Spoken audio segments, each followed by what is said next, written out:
புத்தியுள்ள கன்னிகைகளை குறித்து நாம் வேதத்திலே பார்க்கிறோம். அல்லேலூயா. இன்னைக்கு அநேக சபைகள் எப்படி இருக்குதுன்னா புத்தி இல்லாத கன்னிகை போலதான் இருக்கு. அல்லேலூயா.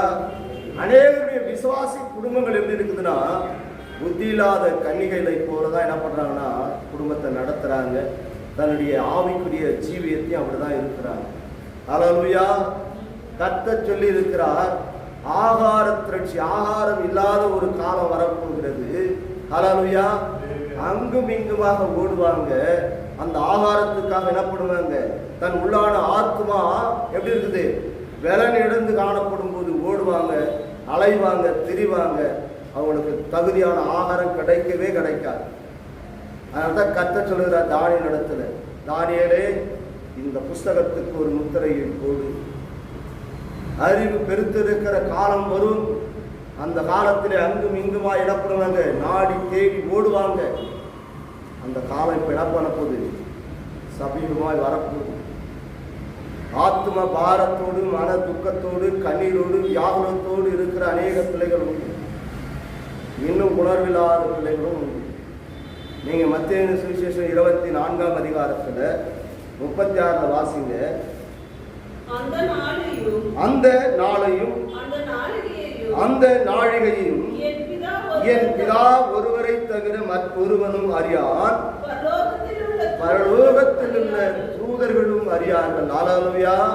பாருங்க, பரலோகத்தில் வாசம் பண்ணுகிற என் பிதாவாகிய தேவனை, சதா காலம் உயிரோடு இருக்கிறவரை, சேனைகளின் கர்த்தர் பரிசுத்தர் பரிசுத்தர் பரிசுத்தர் பரிசுத்தர் என்று ஓயாமல் அவரை துதித்து அவருடைய நாமத்தை மகிமைப்படுத்தி வருகிற அந்த தேவ தூதர்களுக்கு என்ன அறியாதான், அவருடைய வருகை குறித்து அறிவே அறியாதான். அல்லேலூயா. அதனால்தான் கர்த்தர் சொல்லுகிறார், பாருங்க, வானமும் பூமியும் ஒழிந்து போகும், என் வார்த்தைகளோ ஒருபோது ஓய்ந்து போவதில்லை. அவர் சொன்னா சொன்னதுதான். இது எப்படியாப்பட்ட வருகையா, எப்படியாப்பட்ட வருகையா இருக்கு, ரகசியமாயிருக்கு வருகை. என் பிதா ஒருவரை தவிர மற்றொருவனும் அறியான். அல்லேலூயா. பிதாவாகிய தேவனாகிய கர்த்தர் எக்கால துணிகளோட ஆரவாரத்தோட பிரதான தூதனுடைய சத்தத்தோட இந்த பூமிக்கு அவர் இறங்கி வரப்போகிறாரா. அவர் இறங்கி வருவதற்கு முன்பாக இயேசு கிறிஸ்து சொல்லுகிறார், இந்த பூமியில நடக்கும் அடையாளங்களை குறித்து. இந்த அடையாளங்கள் நம் கண் முன்னே நடக்கிறது. அல்லேலூயா. பாருங்க, நோவாவின் காலத்திலே காண்போமானால் அங்கே நோவா ஒரு பேழையை உண்டு பண்ணுகிறார். இயேசு கிறிஸ்து சொல்லுகிறார், பிதாவாகிய தேவன் அந்த கர்த்தராகிய இயேசு கிறிஸ்து சொல்லுகிறார், அந்த யெகோவா தேவனாகிய கர்த்தர் சொல்லுகிறார், இந்த உலகத்தை நான் நீரினால் அழிக்கப் போகிறேன். மழை என்பது அறியாத ஒரு காலமாக இருந்தது. மழைனா தெரியாது, அப்படியாப்பட்ட ஒரு காலம். அந்த காலத்திலே கர்த்தராகிய இயேசு கிறிஸ்துவானவர் அவர் பேழையை உண்டு பண்ணும்படியாக நோவாவிடத்திலே சொல்லுகிறார். நோவா பேழையை உண்டு பண்ணினார். மழை வந்தது. அந்த மழை வரும்போது நன்மையான காரியங்களை உண்டாக்கும்படியான நற்ஜீவன்களை அந்த பேழைக்குள் பிரவேசிக்க முடியாது கர்த்தராகிய இயேசு கிறிஸ்து காரியங்களை செய்தார். அந்த ஒருவரும் திறக்க கூடாதபடிக்கு, ஒருவரும் பூட்டக்கூடாதபடிக்கு திறவுகோலை உடையவர். அவர் கைகளில் என்ன இருந்ததா, திறவுகோல் இருந்தது. உள்ள போனவரை கூட்டி உள்ள அடைச்சிட்டார். ஒருவரும் வெளியே வரவே முடியாது. வெளியிருக்கிற ஒருவர் உள்ளே போகவும் முடியாது. அதனால கர்த்தர் சொல்லுகிறார், நோவாவின் காலத்தில் நடந்தது போலவே மனுஷகுமாரன் வருகிற காலங்களிலே நடக்கும். பெண் கொண்டும் பெண் எடுத்தும் புசித்தும் குடித்தும் வெறித்தும் உணர்வில்லாத ஜனங்க இருப்பாங்க. அல்லேலூயா. இன்னைக்கு சத்தியத்தை அறிந்தேன் என்று சொல்லுகிற அநேக விசுவாசிகளும் உண்டு. சத்தியத்தை நான் போதிக்கிறேன், சத்தியம் எல்லாம் எனக்கு தெரியும் என்று போதிக்கிற அநேக ஊழியக்காரர்கள் உண்டு. அவர்களுக்குள்ள என்ன இல்லை, உணர்வு இல்லை. இயேசு கிறிஸ்து வர சொல்ல பார்த்துக்கலாமே, வரதில்லை நம்ம நல்லா அனுபவிக்கலாம், வர வரைக்கும் நல்லா சுகபோகமாய் வாழலாம். அல்லேலூயா. வேதம் சொல்லுகிறது, பாருங்க, இயேசு கிறிஸ்து இந்த பூமியில இருந்த நாட்கள் முழுவதும் பாடுள்ளவராக தான் இருந்தார், உபத்திரத்துல தான் இருந்தார், ஒவ்வொரு நாளும் சஞ்சலத்துல தான் இருந்தார். தலை சாய்க்க அவருக்கு என்ன இல்லையா, இடம் இல்லை. குள்ளநேரிகளுக்கு குகைகள் உண்டு. என் தேவனுக்கு என்ன இல்லையா, தலை சாய்க்க இடம் இல்லை. அல்லேலூயா. ஆனால் வேதம் என்ன சொல்லுகிறது, இம்மைக்காக ஒருவன் தேவனை தேடுகிறான் என்றால் அல்லேலூயா. அவனை போல பரிதபிக்கப்பட்ட மனுஷன் இந்த பூமியில ஒருவனும் இல்லை. நாம் இம்மைக்காக தேவனை தேடுறோமா, இல்லை மறுமைக்காக நம்ம தேவனை தேடுகிறோமா? பாருங்க, உலக பொருட்களை கொடுத்து கர்த்தருக்குள் நீங்கள் ஆதாயப்படுத்துங்கள் என்று சொல்லி வேதம் சொல்லுகிறது. உலக பொருட்களை முதலாவது கொடுக்கும்போது, தேவனை தேடி வரும்போது, தேவ வார்த்தைகளை உணர்ந்தவர்களாய் சத்தியத்தை அறிந்து சத்திய வார்த்தைகளுக்கு கீழ்ப்படிந்து தேவனுடைய வசனத்துக்கு என்ன பண்ணணுமா, நடுங்குகிறவர்களா இருக்கணும்.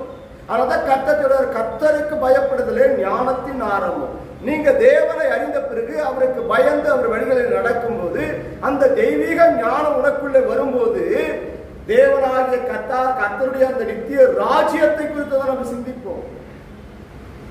ஆனா சத்தியத்தை அறிந்தோம் சொல்லி, தேவ திருவசனத்தை நாங்கள் அறிந்தோம் என்று சொல்லி, வார்த்தைகளுக்காக கடந்து வருகிறோம் என்று சொல்லி என்ன பண்றாங்க, சபைக்கு கடந்து வராங்க.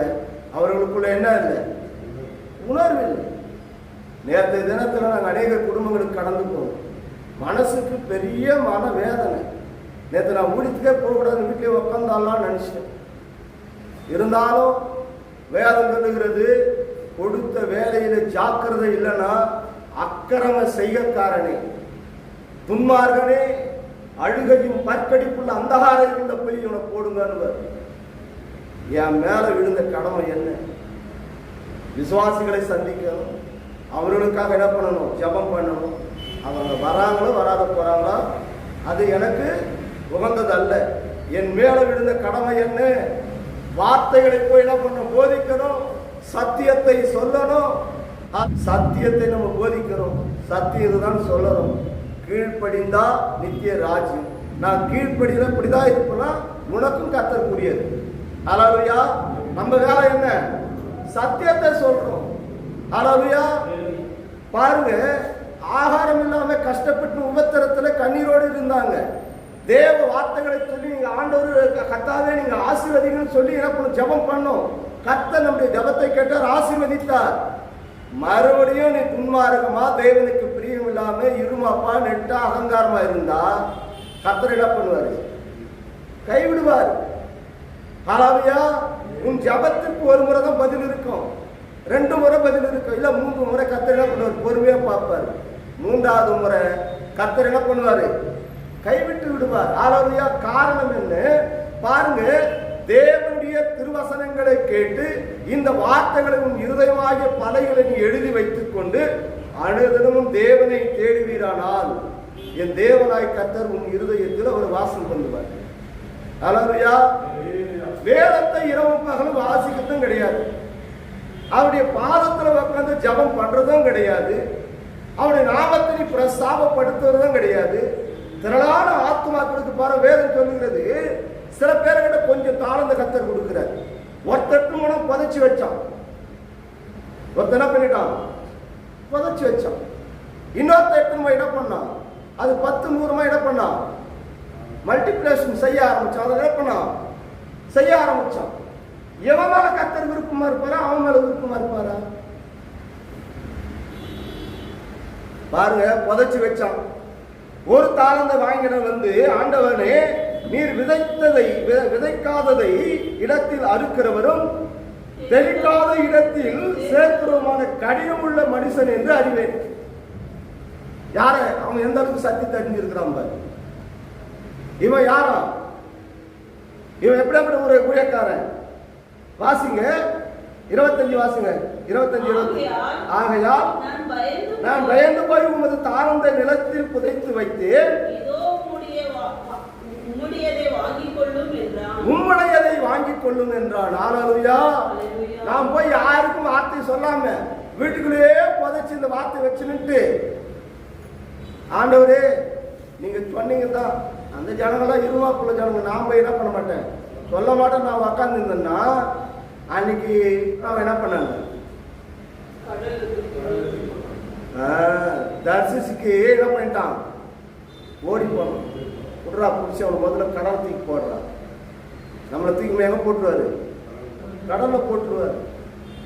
அதனால இதுக்கு மின் வசனத்தை அங்க வாசிங்களேன். 22 வாசிங்க. 2 தாளந்தை வாங்கினவன் வந்து ஆண்டவரே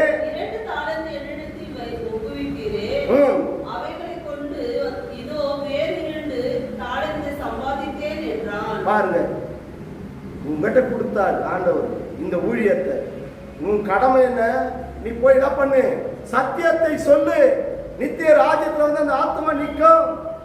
ஹல்லேலூயா, ஹல்லேலூயா.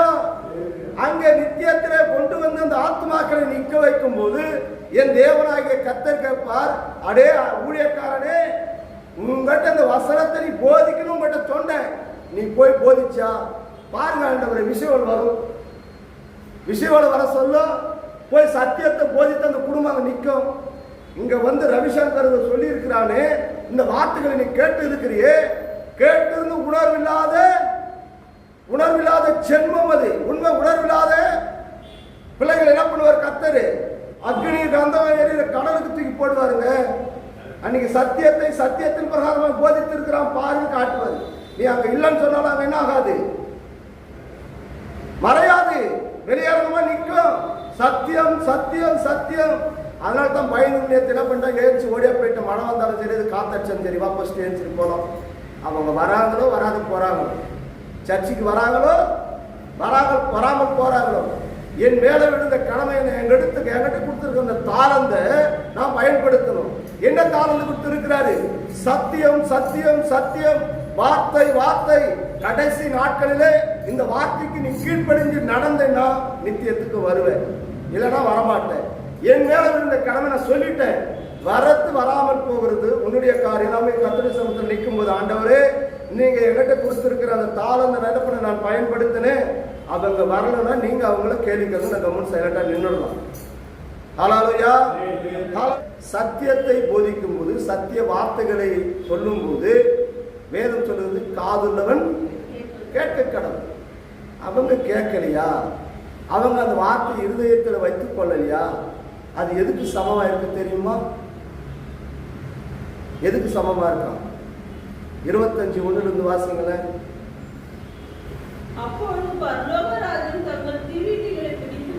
அப்பொழுது பரலோக ராஜ்யம் தங்கள் தீபெட்டிகளை பிடித்துக் கொண்டு மணவாளனுக்கு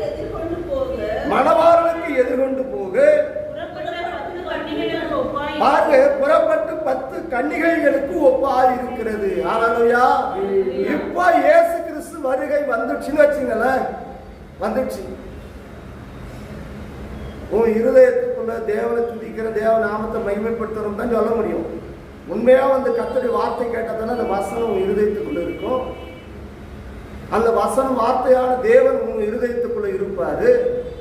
நீ வார்த்தையை கேட்டு உணர்வில்லாதபடிக்கு இருந்தா, இந்த சத்தியத்தை என்று சத்தியத்தை வார்த்தைகளுக்கு செவி கொடுக்காமல் இருந்தா, இந்த தேவ திருவாசனம் உனக்குள்ள எங்க தங்கி தாபரிக்கும்?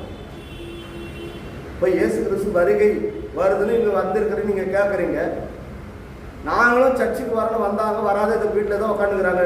கிட்டத்தட்ட பார்த்தீங்கன்னா நாங்களும் 6 மாசமா சொல்லினுங்கிறோம். போகாதவரும் உட்காந்து மூலையில் உட்காந்து அழுதுனுங்கிறாங்க. ஏன் சிஸ்டர்னு கேட்குறோம். என் உபத்திரம் இன்னும் தீரல, என் கஷ்டம் தீரல, என் கண்ணீர் தீரலன்றாங்க. எப்படி தீரும்? காலையில் எழுந்து வேதத்தினையும் வாசிக்கிறது இல்லை. காலையில் எழுந்து ஒன்று பைபிள் என்ன பண்ணுறதுல வாசிக்காம ப்ரேயரும் பண்ணுறது இல்லை. ப்ரேயர் பண்ணது ஒரு பக்கம் இருந்தாலும் வேதம் சொல்லுது ஒருவருக்காக ஒருவர் ஊக்கமாக ஜபம் பண்ணுங்கன்னு சொன்னார். அந்த ஜபத்தை நீ பண்ணுறது இல்லை. ஒருவர் பாரத்தை ஒருவர் சுமந்தவர்கள். மற்றவங்க வந்து ஒரு கஷ்டத்தை சொல்லும்போது, அவனுடைய உபத்திரத்தை சொல்லும்போது, அவனுடைய வீட்டில் இருக்கிற கஷ்ட கண்ணீரை உன்னிடத்துல பகிரும்போது, நீ தேவ பிள்ளையாச்சே, நீ போய் தேவ சமூகத்தில் கண்ணீரிட்டு அவர்களுக்காக ஜபம் பண்ணுறதும் கிடையாது. ஆனால் ஆண்டவரை என்னை ஆசீர்வதிக்கணும், என்னை உயர்வான இடத்துல கொண்டு போய் உயர்ந்த இடத்துல நிற்க வைக்கணும். எப்படி கர்த்தர் உன்னை உயர்த்தவரை எப்படி ஆசீர்வதிப்பார்? சர்ச்சுக்கு போகிறது கிடையாது, வேதத்தையும் வாசிக்கிறது கிடையாது, ஜபமும் பண்றது கிடையாது. ஆனா நான் என்ன ஜபிக்கணும்? கர்த்தர் அது எனக்கு கொடுத்துடணும். எப்படி கொடுப்பாரு? இதே காரியம் தான் இயேசு கிறிஸ்து வருகையிலும் நடக்கும். அதான் கர்த்தர் சொல்றாரு, இம்மையிலே ஒரு ஆசீர்வதிக்கப்படணும்னு வச்சுக்க, மறுமையில் எப்படி அவன் ஆசீர்வாதத்தை பெற்றுக்கொள்வான்? பெற்றுக்கொள்ளவே முடியாது. அதனால தான் நான் கிறிஸ்தவ பிள்ளைகளுக்கு சொல்ற ஒரே ஒரு காரியம் என்னன்னா, தேவனை அறிந்த பிறகு இந்த இம்மைக்குரிய ஆசீர்வாதம் என்ன இருக்கு, அது பரிபூர்ணமா நீ பெற்றுக்கொள்ளணும். ஏன் பெற்றுக்கொள்ள முடியல? வார்த்தைக்கு செவி கொடுத்து நடக்கல. வசனத்தை நீ என்ன பண்ற? கை கொள்ளல. சபைக்கும் சரியா, சபை கூடுகிறத என்ன பண்ற? நீ விட்டு விடுற.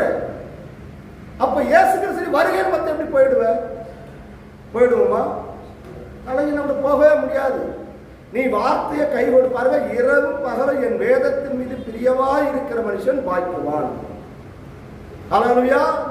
வேதத்தை என்ன பண்றதுல பிரியமாய் இல்லை. மற்றவர்களுக்காக திறப்புல நின்று ஜெபம் பண்றதே இல்லை. ஹல்லேலூயா. என் பாடுகளை ஏற்றுக்கொண்டு பாருங்க. கச்சமன் தோட்டத்திலே வழக்கத்தில் ஒரு பிரகாரமாய் அவர் அனுதினமும் சாயங்கால வேளையிலேயே கண்ணீரோட ஜெபம் செஞ்சாராம். பாவத்தில் இருக்கிறவங்க, அக்கிரமத்தில் இருக்கிறவங்க, துன்மார்க்க வழிகளில் நடக்கிற ஒவ்வொரு பிள்ளைகளையும் கண்டு தனிமையில போய் பிதாவிடத்தில் வேண்டுதல் செய்கிறார். அந்த வேண்டுதல் ஜெபம் நம்ம இடத்துல இருக்கிறதா? ஆனா நான் நித்தியத்துக்கு போகணும். நீ எப்படி இருக்கிற? ஆர்வமா இருக்கிற, ஆயத்தமா இருக்கிற. ஆனா சில பேர் அப்படி இருக்கிறாங்க. சில பேர் என்ன பண்றாங்க? நான் வந்தா என் கடன் பாரம் தீர்ந்துருமா? என் உபத்திரம் தீருமா? என் கண்ணீர் மாறுமா? என் வியாபாரங்கள் மாறுமா? என் சஞ்சலங்கள் மாறுமா? ஏன் மாறல? தேவனை உண்மையை தேடல. அதனால்தான் கர்த்தர் சொல்கிறார் பாருங்க, இரவும் பகலும் என் வேதத்தின் மீது பிரியமா இருக்கிற மனுஷன் பாக்கியவான். அவன் நீர்க்கால்களில் ஓரமாய் நடப்பட்டு தன் காலத்திற்கு தன் கனியை கொடுப்பான். அவன் இலை உதிரா மரத்தை போல் இருப்பான். அவன் செய்வதெல்லாம் வாய்க்கும். நம்முடைய வாழ்க்கையிலே வாய்க்காமல் போவதற்கு முதல் காரணம் என்ன? இந்த வார்த்தை உன் இருதயத்துக்குள்ள இல்லை. ஹல்லேலூயா. எப்படி இருக்கிறோமா? புத்தி இல்லாத கன்னிகையை போல இருக்கிறாங்க. இயேசு கிறிஸ்துவின் வருகை வந்துவிட்டா அப்ப ஓடி போய் என்ன பண்ணுவாங்களாம்? என்னைக்காக தேடுவாங்க. வாசிங்க, நெக்ஸ்ட் வசனத்தை வாசிங்க. அவர்களில் 5 பேர் புத்தி உள்ளவர்களும் 5 பேர் புத்தி இல்லாதவர்களுமாய் இருந்தார்கள். ஹல்லேலூயா. 5 பேர் நல்ல புத்தி உள்ளவங்க, 5 பேர் புத்தி இல்லாதவங்க. ஹல்லேலூயா.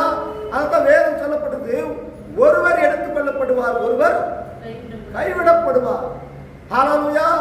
1000 பேர் சபைக்கு வரட்டும், 1000 பேர் பரலோக ராஜ்யத்துக்கு வரவே முடியாது. அதை யார் பாருங்க, வேதம் சொல்கிறது, சபையிலே காதுள்ளவன் கேட்க கடவுள். அப்ப சபைக்குள்ள வந்து தேவ திருவசனங்களை கேட்கிற பிள்ளைகள் ஆகிய பலைகளை என்ன பண்ணணும்? நீங்க தேவனுடைய திருவசனத்தை எழுதி வைத்துக்கணும். ஆடு அசை போடுகிறது போல அசை போடணும். அந்த வார்த்தை நீங்க அசை போடணும். இந்த தேவ திருவசனம் உங்ககிட்ட இருந்தால்தான் நியாயாதிபதியாக நித்திய ராஜ்யத்தில் விட்டு இருக்கிற அந்த பரிசுத்த ஆவியானவர் வரும்போது இந்த தேவ திருவசனம் இருதயத்தில் இருக்குமானால் நீ நித்திய ராஜ்யத்துக்கு போவேன். இங்க வார்த்தையே கேட்கல, கடமைக்காக வர்றது உக்காருக்கு பாருங்க. ஊர்ல இருக்கிற எல்லா காரியத்தையும் சிந்தனை போட்டு உக்காந்து தேவ திருவசனம் இருதயத்துக்குள்ள எங்க போகும்? போகாது. இருதயம் எப்படி இருக்கும்? காலியா தான் கிடக்கும்.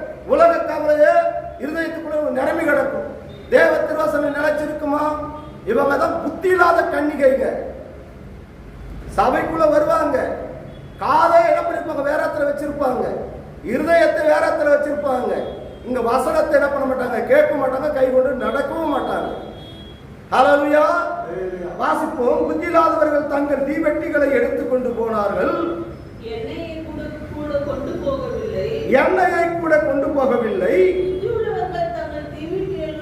பாருங்க, புத்தி உள்ளவர்கள் தங்கள் தீவெட்டிகளோடு கூட தங்கள் பாத்திரங்களில் எண்ணெயையும் கொண்டு போனார்கள். இயேசு கிறிஸ்து நியாயாதிபதியாக சிங்காசனத்தில் விட்டு இருக்கும் போது புத்தி இல்லாதவர்கள், அறிவில்லாதவர்கள், தேவ ஞானம் இல்லாதவர்கள் இந்த திருவசனமாகிய அந்த எண்ணெய், அந்த அபிஷேக எண்ணெய் எங்க இருக்காது? உங்களுக்குள்ள இருக்காது. ஏன் அவங்களுக்குள்ள இருக்காது? இவங்க புத்தி இல்லாதவங்க, வார்த்தைக்கு செவி கொடுத்து நடக்கிறவங்க இல்ல. உன்னால இரவும் பகல வேதத்தையே தியானிக்க முடியல, தேவ சமூகத்தில் உட்கார்ந்து அமர்ந்து ஜபம் செய்யவும் முடியல, அவரை துதிக்கவும் முடியல, அவருடைய நாமத்தை மகிமைப்படுத்த கொஞ்ச நேரம் அவருக்கு இடம் கொடுக்கவும் முடியல. இப்படியாப்பட்டவங்க போய் யுகா யுகா காலம் அவரை துதிக்கணும். நம்மளால போய் துதிக்க முடியுமா? இவங்க தான் எண்ணெய் இல்லாதவங்க, இவங்க தான் புத்தி இல்லாதவங்க. ஆனா தேவனை துதித்து இரவும் பகல வேதத்தை தியானித்து வார்த்தையில பலன் கொண்டு இந்த சத்திய திருவசனமாகிய அந்த ஜீவ தண்ணீராக இந்த ஜீவ வார்த்தைகள் உன் இருதயத்தில் காணப்படுமானால் நீங்க தான் அபிஷேகத்தை பெற்ற அந்த தைல அபிஷேகம், கொப்பின் அபிஷேகம், இதை பெற்றவங்க. தீர்க்கதரிசி எப்படி தாவீதுக்கு அபிஷேகத்தை செய்தாரோ, எண்ணெயினால் அபிஷேகத்தை செய்தாரோ, அந்த எண்ணெயானது உன் தலையின் மேல் ஊற்றப்படும் போது அந்த அபிஷேக எண்ணெய் உனக்குள்ள வந்து என்ன ஆகுமா? தங்கி தாவரிக்கப்படும் போது நீ நிச்சயமாகவே கைவிடப்பட மாட்ட. இந்த அபிஷேக எண்ணெய் உன்னிடத்துல இல்லனா, இந்த வார்த்தை உன்னிடத்துல இல்லனா, கர்த்தர் என்ன பண்ணுவாரு? உன்னை கைவிட்டு விடுவார். எண்ணெய் இருக்கிறவன் மாத்திரம் தான் எப்படி எரிய முடியும்? சுடர் ஒளியோட பட்டயத்தை போல இவன் ஜொலிக்க முடியும். ஒளியாய் அவன் என்ன பண்ண முடியும்? ஜொலிக்க முடியும். ஹல்லேலூயா. வாசிப்பு. புத்தி உள்ளவர்கள் தங்கள் தீவெட்டிகளோடு போது அவர்கள் எல்லோரும் நித்திரை மயக்கம் அடைந்து தூங்கிவிட்டார்கள். நடுராத்திரியிலே இதோ மணவாளன் வருகிறார், அவருக்கு எதிர்கொண்டு போக புறப்படுங்கள் என்ற சத்தம் உண்டாயிற்று. அப்பொழுது அந்த கன்னிகைகள் எல்லோரும் எழுந்திருந்து தங்கள் தீவெட்டிகளை ஆயத்தப்படுத்தினார்கள். இருங்க, எண்ணெய் இருக்கிறவங்க என்ன பண்ணிட்டாங்களா? தீபெட்டிய ஆயத்தப்படுத்தினாங்க. வாசிப்போம். புத்தி இல்லாதவர்கள் புத்தி உள்ளவர்களை நோக்கி உங்கள் எண்ணெயிலே எங்களுக்கு கொஞ்சம் கொடுங்கள், எங்கள் தீவெட்டிகள் அணைந்து போகிறதே என்றார்கள். ஹல்லேலூயா. இங்க வந்து நான் அடிக்கடி அதான் சொல்றேன், நாங்கள் போய் எங்க நான் பிரேயர் நடத்தினாலும் எல்லாரும் எப்படி இருக்கணும்? ஜபம் பண்ண சொல்லுவேன். உங்களை பார்த்தா ஊழியக்காரின்னு சொல்லணும், ஊழியக்காரன்னு சொல்லணும். அந்த அளவுக்கு நான் ஜபத்தில் அவங்களை என்ன பண்ண ஆயத்தப்படுத்திருக்கேன். இயேசு கிறிஸ்து வர்றாருன்னு வச்சுங்களேன், பிரேயர் பண்ணுமான்னு ஒருத்தர்கிட்ட சொல்லணும். பிரேயரே பண்ண தெரியாத உக்காந்துன்னா நீ எண்ணெய் இல்லாத, அபிஷேகம் இல்லாத பிள்ளைக்கு சமம். உங்கள்கிட்ட அபிஷேகம் இருந்தா கர்த்தரை நீ என்ன பண்ணுவ? ஜெபிப்ப, துதிப்ப, கர்த்தருடைய நாமத்தை மகிமைப்படுத்துவ. இதுதான் தேவனுடைய அபிஷேக எண்ணெய். அவர் வருகையின் போது எழுந்து ஒருத்தர துதி, கர்த்தர் நாமத்தை மகிமைப்படுத்துங்க. தேவன் வருகிறார் வருகிறாருன்னா ஜபத்தை தரிச்சிருக்கிறவங்க, ஜபத்துல ஆயத்தம் உள்ளவங்க, அந்த ஜப வாழ்க்கைக்குள்ள இருக்கவங்க கர்த்தர் நாமத்தை மகிமைப்படுத்துவாங்க. உனக்குள்ள ஜபமே இல்லை, கடமைக்காக ஆராதனைக்கு வந்தேன், கடமைக்காக தேவனை துதிச்ச, கடமைக்காக போனேன்னா உங்கள்கிட்ட ஜபத்தை கொடுத்தா ஜபிப்பியா? ஜபம் பண்ணவே மாட்டேன். உங்களுக்குள்ள என்ன இல்லை? அந்த அபிஷேகம் இல்லை. நீங்கள் நிச்சயமாகவே கைவிடப்படுவீங்க. காரணம் என்ன? இங்கேயே உன்னால ஜபம் பண்ண முடியல, இங்கே வேதத்தை வாசிக்க முடியல, தேவ நாமத்தை உன்னால மகிமைப்படுத்த முடியலன்னா அங்க போய் திருவிழாவில் காணாமல் போன குழந்தைய போல பல்லவராக்கு போய் திரு திரு திரு திரு முடிச்சுன்னு மற்றவங்க பக்கத்தில் இருக்கிறவங்க பார்த்து நிற்க வேண்டியதுதான். இவங்களோட நல்லா ஜெபிக்கிறாங்க. ஜபமே தெரியாத வரைக்கும் போய் உட்கார வைப்பாரா நித்திய ராஜ்யத்துல? உன்னை துதிக்கணும், அவருடைய நாமத்தை மகிமைப்படுத்தணும், அவர் நாமத்தை பிரஸ்தாபப்படுத்த வேண்டும் என்பதற்காக தான் இந்த ஜனத்தை எனக்கென்று ஏற்படுத்தினேன், இவர்கள் என் துதியை சொல்லி வருவார்கள். ஹல்லேலூயா. இவங்க யாரா? எண்ணெய் இல்லாத தீபெட்டிகளை வச்சிருக்கிறவங்களுக்கு சமம். கையை நாங்களும் வச்சுருக்கிறோம், நாங்களும் பைபிள் வச்சுருக்கிறோம். நாத்திகாம விடுறதே கிடையாதுங்க. நாங்கள் சர்ச்சுக்கு போகிறோம் தெரியுமா? எதை போய் நீங்கள் ஒயிட் அண்ட் ஒயிட் போட்டுக்கணும் சிஸ்டர்?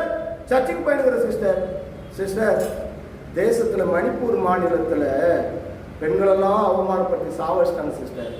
கொஞ்சம் ஜபம் பண்ணிங்க. சோத்திரம் சோத்திரம் என்ன வருது? அல்லேலூயா. சோத்திரம் சோத்திரம், மணிப்பூர் சோத்திரம் சோத்திரம் சோத்திரம். என்ன வருது மொத்தம்? பார்த்துக்கிறீங்களா? அப்படியே ஜபத்துங்களா? இவங்களை எப்படி போய் மத்திய ராயத்தில் உட்கார வச்சு, ஆண்டவரே ஏசப்பா பரலோகத்தில் இருக்கிற எங்கள் பிதாவே உமது நாமம் பரிசுத்தப்படுவதாக எப்படி ஜெபிப்பாங்க? மொத்தம் இருமலா தான் வரும். ஸோ நீங்க ஜபமே ஜெபிக்க தெரியாத சிஸ்டர்களை போய் பாரு, பிரதர்களை போய் பாருங்க, தடமாடுவாங்க. இவங்க அபிஷேக எண்ணெய் இல்லாதவங்க, இவங்க நித்திய ராஜ்யத்துக்கு வரவே முடியாது. இவர்கள் புத்தி இல்லாத கன்னிகை, எங்க வர முடியாது? நித்திய ராஜ்யத்துக்கு வரவே முடியாது. எல்லா சூழ்நிலையும் ஆயத்தம் உள்ளவர்களா இருங்க, விழித்திருங்க. ஹல்லேலூயா, ஹல்லேலூயா. ஜெபம் பண்ணுவதிலே தரித்திருங்க. வேத வாக்கியங்களை ஆராய்ந்து அறியுங்க. அதனால்தான் கர்த்தர் சொல்லுகிறார், என்னை குறித்து சாட்சி கொடுப்பவைகள் இவைகளே. இந்த வேத வாக்கியங்களை நீங்கள் ஆராய்ந்து பாருங்கள், அது உங்களுக்கு நித்திய ஜீவனை கொடுக்கும். ஹல்லேலூயா. அவரை குறித்து சாட்சி கொடுக்கும். இந்த தேவ திருவசனம் இருதயத்துக்குள்ள இல்லைனாக்கா எப்படி நீ ஜெபம் பண்ணுவ? எப்படி வேதத்தை வாசிப்ப? ஹல்லேலூயா, ஹல்லேலூயா. இவர்கள் யாராம்? இவர்கள் யாரு? புத்தி இல்லாத கன்னிகைகள். ஹல்லேலூயா. என்னைக்காக போய் கெஞ்சி நடப்பாங்க, கேட்டு நடப்பாங்க. நீங்க போய் பரலோக ராஜ்யத்துல உட்காந்துட்டு எப்படி கூப்பிட்டாரு ஆண்டவர் கூட இட்டுன்னு போயிட்டாருன்னு வச்சுங்களேன். இட்டுன்னு போய் உட்கார வச்சுட்டு கூப்பிடுவாரு, பேரப்படி சொல்லிட்டு, அம்மா நீங்க வந்து இருக்கிற பரலோக ராஜ்யத்துல நீங்க கொஞ்சம் தேசத்துக்காக ஜெபம் பண்ணுமா?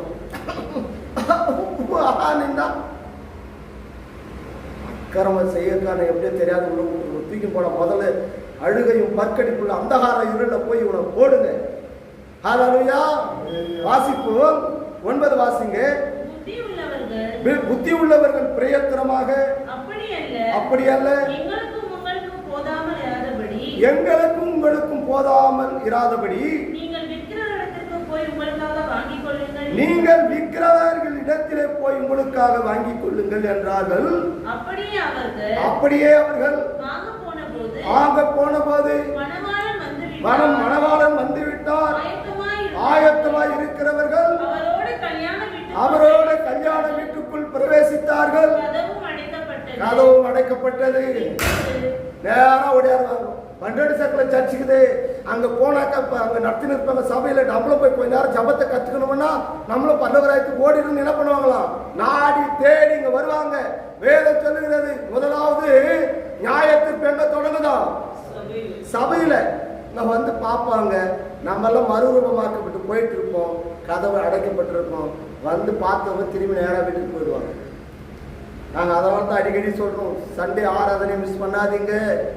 கர்த்தருடைய சமூகத்துக்கு நாடி வாங்க. இயேசு கிறிஸ்து அன்னைக்கே சொல்லிட்டாரு, அது ஓய்வு நாளாகவும் இருக்கக்கூடாது, வேண்டிக் கொள்ளுங்க. காரணம் என்ன? இயேசு கிறிஸ்துடைய வருகை ஓய்வு நாளில் இருந்தால் அவர் நாமத்தை எல்லாரும் மகிமைப்படுத்தி இருக்கும் போது சத்தியத்தை அறிந்து உண்மையாய் இருக்கிற பிள்ளைகளை இடறிடுவாங்க. காரணம் என்ன தெரியுமா? காரணம் என்ன? சத்தியத்தை அறிந்திருப்பாங்க, வேத வார்த்தைகளை நல்லா போதிச்சிருப்பாங்க. அவர்களுக்கும் இடரல் உண்டாயிடும். இந்த இடரல் உண்டாயிடுச்சுன்னா ஒரு இமைப்படுதலே, ஒரே ஒரு செகண்ட்ல என்ன ஆயிடுமா? நீங்கள் மறுரூபமாக்கப்படுதுங்க. ஒரு இமைப்படுதலே உன் இருதய கட்டுப்பட்டு நித்திராய்க்கு வரவே முடியாது. அதனால்தான் கர்த்தர் சொல்லுகிறார், அங்கே ஓய்வு நாளாக இருக்கக்கூடாது. காரணம் என்ன? ஓய்வு நாளை யாரை அனுசரிக்கிறோம்? பிதாவாகிய தேவனை. அந்த நாள் இருக்கக்கூடாது, வேண்டுதல் செய்யுங்க. அந்த நாளை தேடி ஓடியாருவாங்க. ஐயோ நீங்க நம்ம சர்ச்சுக்கு போய் தான் நம்மளும் போயிட்டு இருப்போமே, மாறல படப்பட பண்ண அடிச்சு நின்று இருப்பாங்க. கைவிடப்பட்ட பிள்ளைகளா இருப்பாங்க. காரணம் என்ன? அந்த அபிஷேக எண்ணெய் உனக்குள்ள இல்லை. ஹல்லேலூயா. புத்தி உள்ள கன்னிகைகளா இருக்கும். எப்பொழுதும் விழித்திருந்து ஜெபம் செய்வோம். வார்த்தைக்காக, சத்தியத்திற்காக சாட்சி உள்ளவர்களாய் நாம் ஜீவிப்போம். இன்னைக்கு அநேகர் கைவிடப்பட்ட நிலையில் இருக்க காரணம் என்ன தெரியுமா? வேதம் சொல்றது, கடைசி நாட்களில் நோவாவின் காலத்தில் நடந்தது போலவே இருப்பாங்க. பெண் கொண்டும் பெண் எடுத்தும் புசித்தும் குடித்தும் வெறித்தும் உணர்வில்லாத ஜனங்கள் இருப்பாங்க. அவர்கள் மத்தியிலும் கர்த்தர் உங்களை அறிந்திருக்கிறார். இதுதான் சத்தியம், இதுதான் வார்த்தை. இந்த வார்த்தைக்கு நீங்க கீழ்ப்படிந்து நடங்க. நித்திய ராஜ்யத்தில் அவரை போய் துதிப்பீங்க. இங்கேயே உங்களால் துதிக்க முடியல, இங்கேயே வேதத்தை வாசிக்க முடியல, இங்கேயே இனிமைக்குரிய ஆசீர்வாதத்தை பெற்றுக்கொள்ள முடியலன்னா நீ நித்தியத்தில் போய் எங்க தேவ ராஜ்யத்தில் போயிட்டு நீ அந்த மறுமைக்குரிய ஆசீர்வாதத்தை பெற்றுக்கொள்ளுவீங்க. இங்கேயே உன்னால துதிக்க முடியல, அங்கே போய் எப்படி துதிப்பீங்க? இங்கேயே உன்னால வேதத்தை வாசிக்க முடியல, அங்கே போய் எப்படி வேதத்தை வாசிப்பீங்க? இரவும் பகல் வேதத்தை இங்கேயே தியானிக்கணும், அங்கே போய் எப்படி வேதத்தை தியானிப்பீங்க? அந்த வார்த்தையான தேவன் உங்கள் இருதயத்துக்குள்ள இல்லைன்னா எப்படி நீங்க நித்திய பரலோக ராஜ்யத்துக்கு கடந்து போவீங்க? முழங்கால் படிட்டு நாம் தேவ சமூகத்தில் சமூகத்தில் ஜெபம் செய்வோமா?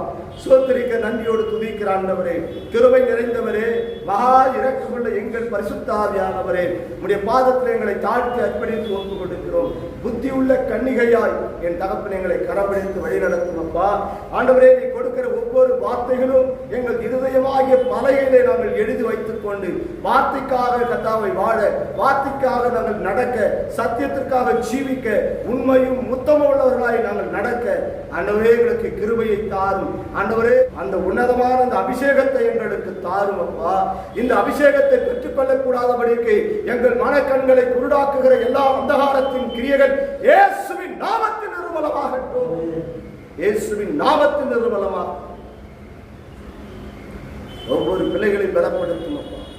வார்த்தைக்காக, சத்தியத்துக்காக சாட்சியா ஜீவிக்க, உண்மையும் உத்தமமாய் கர்த்தாவே உமது நாமத்தை எல்லா சூழ்நிலையிலும் மகிமைப்படுத்த தேவ கிருபையை தாரும். ஒருவரும் கை நழுவி விடாதபடிக்கு வார்த்தையான தேவனாகிய கர்த்தர் ஒவ்வொரு பிள்ளைகளுடைய இருதயத்துக்குத்தான் நீர் வாசம் பண்ணும் அப்பா.